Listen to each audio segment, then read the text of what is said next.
अगर आप stock market में इन्वेस्ट करते हैं तो चांसेस है कि अभी आपका पोर्टफोलियो 15 टू 30% डाउन होगा अपने पीक से। तो ऐसे मार्केट में कैसे इन्वेस्ट करें? 2025 में हम एक 3 पॉइंट स्ट्रैटेजी फॉलो कर सकते हैं जो आज हम आपके साथ डिटेल में डिस्कस करेंगे। लेकिन पूरा वीडियो देखिए क्योंकि हम डेटा और प्रॉपर रीजनिंग के साथ पूरी स्ट्रैटेजी बनाएंगे। अगर हम पिछले 52 वीक्स का एनालिसिस करें, मतलब पास्ट 1 ईयर का, तो देखो क्या सिनेरियो है। निफ्टी 100 जो लार्ज कैप इंडेक्स है वो 16% डाउन आया है। मिड कैप 150 18% गिरा है और निफ्टी स्मॉल कैप 250 इंडेक्स तो 23% गिरा है। मतलब हर जगह लॉस हुआ है। और ये लॉस क्यों हुआ? क्योंकि प्रीडोमिनेंटली एफआईआईज, जिन्हें हम फॉरेन इंस्टीट्यूशनल इन्वेस्टर्स कहते हैं, उन्होंने 6 महीने में 2 लाख करोड़ से ज्यादा सेलिंग की। तो अब क्वेश्चन ये आता है कि ये एफआईआईज इतनी ज्यादा सेलिंग क्यों कर रहे हैं? इसके मेनली 5 रीजन है। पहला रीजन है इंडियन स्टॉक मार्केट में बहुत ज्यादा हाई वैल्यूएशंस हैं। अगर हम 2024 देखें, जब सितंबर अक्टूबर में वैल्यूएशन पीक पर थी,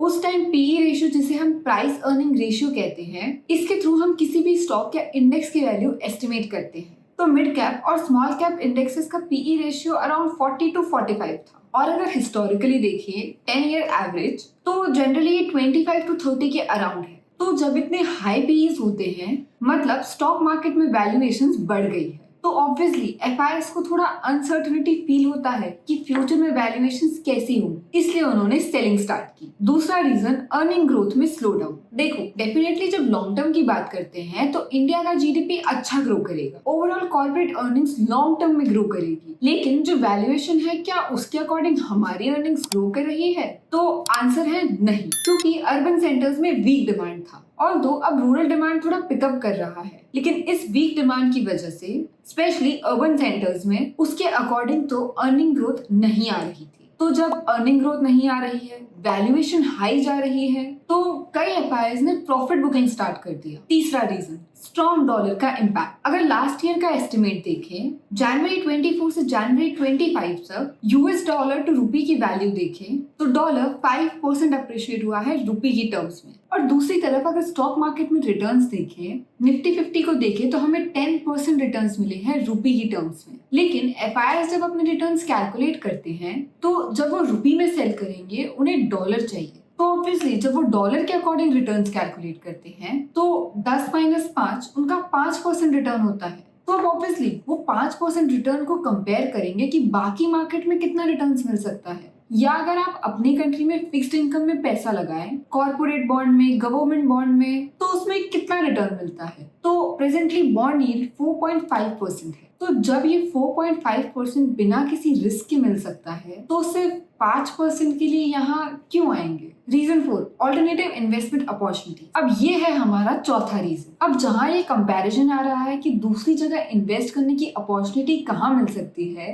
तो लास्ट ईयर चाइना में बहुत अच्छी अपॉर्चुनिटी निकली थी। अगर चाइना का इंडेक्स देखें, जिसे हम हैंग सेंग इंडेक्स कहते हैं, वो अगस्त 2024 से फरवरी 2025 तक 50% इंक्रीज हुआ है। तो अब कई सारे पोर्टफोलियो फंड्स चाइना जा रहे हैं क्योंकि वो कंपेयर कर रहे हैं कि चाइना में बेटर रिटर्न्स मिल रहे हैं या फिर इंडिया में। पांचवा रीजन ट्रम्प इफेक्ट। जैसे ही ट्रम्प इलेक्शन जीता, ग्लोबल मार्केट्स में बहुत अनसर्टेनिटी आ गई। क्यों? क्योंकि ट्रम्प ने कहा कि हम टैरिफ्स लगाएंगे, जो भी कंट्री हमारे ऊपर टैरिफ्स लगाएगा हम भी वो ही टैरिफ्स उनके ऊपर लगाएंगे। तो एक तरफ ये टैरिफ वॉर खेलने की बात थी, ऑल्दो अभी भी इस पर बहुत अनसर्टेनिटी है। तो आने वाले टाइम में ये भी देखना होगा कि ये टैरिफ वॉर्स कैसे हो सकते हैं। लेकिन साथ में एक बात ध्यान देनी होगी कि ये टैरिफ्स गुड्स पर है, सर्विसेज पर नहीं। मतलब जो हमारा सॉफ्टवेयर एक्सपोर्ट है, आईटीईएस सेक्टर, वो इस टैरिफ वॉर से अनअफेक्टेड रहेगा।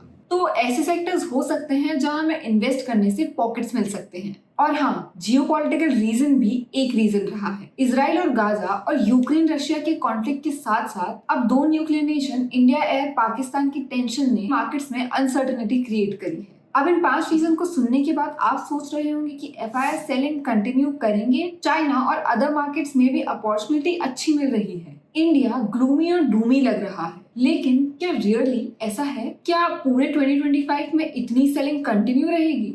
हमारा मानना है शायद नहीं। और ये कब होगा? एफआईआईज वापस कब आएंगे? ये एग्जैक्टली कहना मुश्किल है, लेकिन डेफिनेटली वो 2025 में वापस आएंगे। इसके रीजंस है, number 1, RBI exchange rates stabilize कर रहा है। देखो, इसे सिंप्लीफाइड टर्म्स में समझते हैं। जब ये एफआईआर सेल करते हैं तो वो रुपी टर्म्स में सेल करते हैं, लेकिन उन्हें डॉलर्स चाहिए ले जाने के लिए, तो वो रुपी मार्केट में फ्लोट करते हैं और उन्हें फिर डॉलर्स में कन्वर्ट करते हैं। मतलब डॉलर की डिमांड सडनली बढ़ जाती है तो डॉलर ऊपर चला जाता है। इससे हमें रुपी की डेप्रिसिएशन मिलती है, क्योंकि रुपी मार्केट में ज्यादा फ्लोट कर रहा है और सडनली डॉलर की डिमांड बढ़ रही है। इसलिए आरबीआई शॉर्ट टर्म में स्टेबलाइज करने की कोशिश कर रहा है। तो रिसेंटली आरबीआई ने $10 बिलियन का डॉलर टू रुपी स्वैप किया। मतलब जो एक्सेस रुपी मार्केट में आया था वो सक कर लिया और डॉलर मार्केट में सेल कर दिया, ताकि एक्सचेंज रेट फ्लक्चुएशंस इतना हाई ना। दूसरा इकोनॉमिक इंडिकेटर जो इंडियन मार्केट के लिए फेवरेबल बन रहा है वो है इंटरेस्ट रेट। 8 फरवरी 2025 को आरबीआई ने 5 साल बाद पहली बार इंटरेस्ट रेट्स रिड्यूस की, तो हमारा रेपो रेट 6.5% से 6.25% हो गया और अप्रैल 2025 में उसे 6.25% से 6% कर दिया गया। मतलब अगर रेपो रेट कम है तो बैंक इसे कैरी फॉरवर्ड करते हैं। कंज्यूमर के इंटरेस्ट रेट्स भी कम हो जाते हैं। एक्चुअली एसबीआई ने भी अपने होम लोन रेट्स रिड्यूस कर दिए और अगर एक बैंक करता है तो कंपटीशन में सारे बैंक्स को अपनी रेट्स रिड्यूस करनी पड़ती है। तो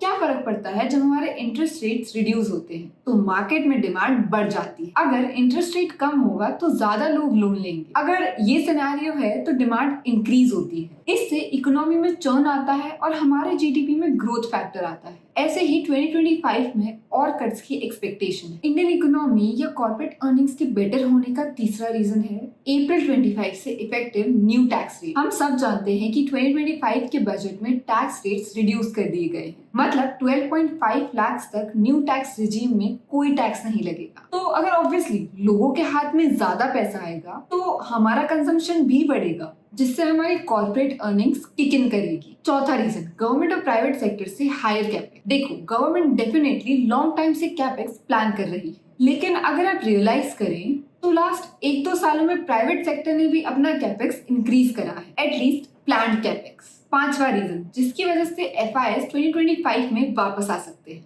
देखो, जब इतना गिर रहा है और थोड़ा और गिर सकता है तो उसकी वजह से वैल्यूएशन रीजनेबल बन रही है। कई पॉकेट्स में हमें बाइंग अपॉर्चुनिटीज मिल रही है। तो इन पांच रीजन की वजह से लगता है कि हमें 2025 में डेफिनेटली अपॉर्चुनिटी मिलने वाली है। अब उसके अकॉर्डिंग स्ट्रैटेजी कैसी बनानी चाहिए? देखो, हमारी पहली स्ट्रैटेजी ये हो सकती है कि हम लार्ज कैप में इन्वेस्ट करें। और हम ये क्यों कह रहे हैं, इसकी रीजनिंग हम देखें। वैल्यूएशन क्वाइट रीजनेबल दिख रही है। जैसे हम प्राइस अर्निंग रेशियो की बात करते हैं तो अगर हम निफ्टी 50 का पीई रेशियो देखें तो आज वो 20 है, और अगर इसे हिस्टोरिकली कंपेयर करें लास्ट 20 ईयर्स से तो इसका मीडियन पीई 22 रहा है। तो अगर मीडियन पीई से थोड़ा कम है मतलब लार्ज कैप में ऑब्वियसली वैल्यूएशन दिख रही है, तो हम डेफिनेटली लार्ज कैप में इन्वेस्ट करने के बारे में सोच सकते हैं। दूसरा, हमें मिड कैप और स्मॉल कैप्स में हाईली सिलेक्टिव रहना होगा। हम ये नहीं कह रहे हैं कि मिड कैप और स्मॉल कैप को बिल्कुल टच ही मत करो, लेकिन अगर फंडामेंटल्स पर फोकस करें तो हमें कुछ पॉकेट्स मिल सकते हैं जहाँ इन्वेस्ट किया जा सकता है।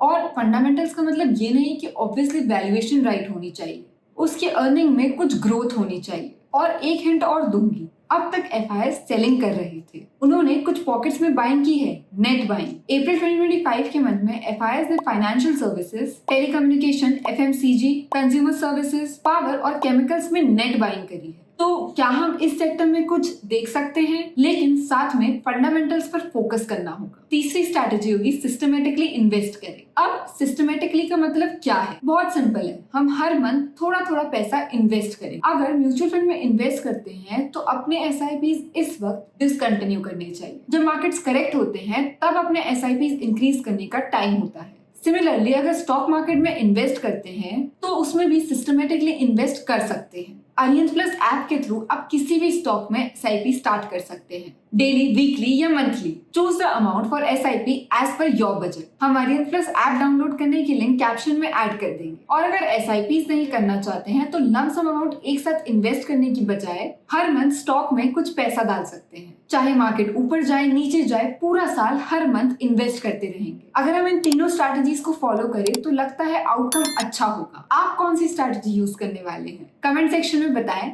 नेक्स्ट वीडियो में मिलते हैं, तब तक हैप्पी इन्वेस्टिंग।